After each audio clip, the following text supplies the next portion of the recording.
السلام علیکم و رحمت الله و برکاته. تماشابینان محترم، امروز انشاءالله تعالی یک چند تا کتابچه ها را پیشکش شما میکنیم. قصه های پیغمبران، قصه 12 تا پیغمبر: حضرت ایوب، یونس، ابراهیم، یوسف، موسی، سلیمان، داوود، آدم، نوح، محمد، صالح و عیسی علیهم السلام اجمعین. 12 تا کتابی قصه های پیغمبران برای کسانی که فرزنداشان زبان روسی را میدانند، در روسیه زندگی میکنند یا که در تاجیکستان زندگی میکنند.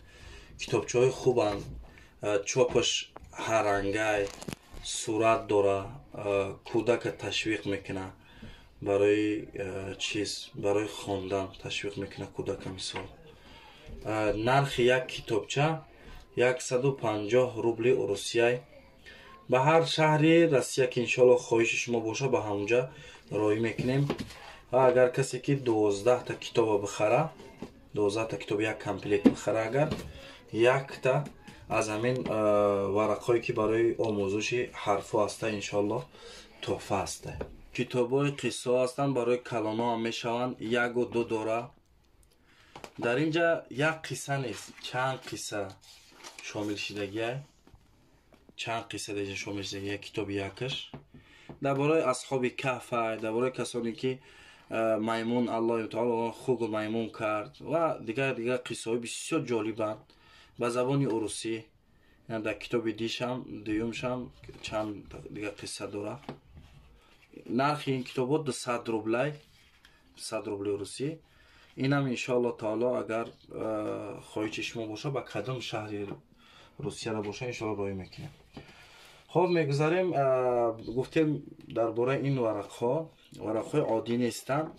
برای اینکه در اینا می نویسی با کور میکنی، مثلا الف با تا با کور میشوه، با همین خیمه نویسی با کور میکنی.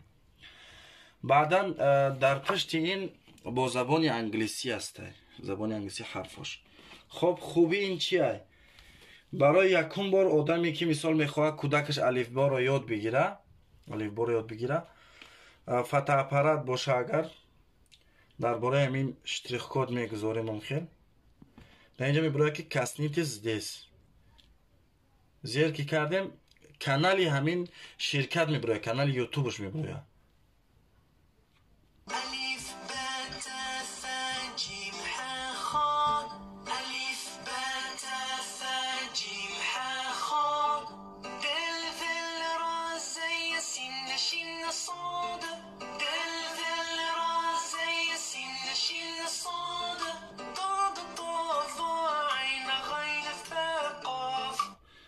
خب کانال این دا подписаться میکنین انشاءالله تعالی برای کودکانتون تیز یاد گرفتن. یعنی کودک اگر مکتب هم که میروه مثال مکتب میخونه، میشد که مثال بعد از مکتب که اومد کم کم حرفا را مینویسه، مثال قصه های پیغمبرا را میخونه. میشد که برای کودک، برای کلام این قصه ها انشاءالله نمره در بالای اکران هستند، زنگ بزنید با واتساپ برای معلومات بیشتر انشاءالله گپ میزنیم. و تا بازدید، الله متعال یار و مددگارتون.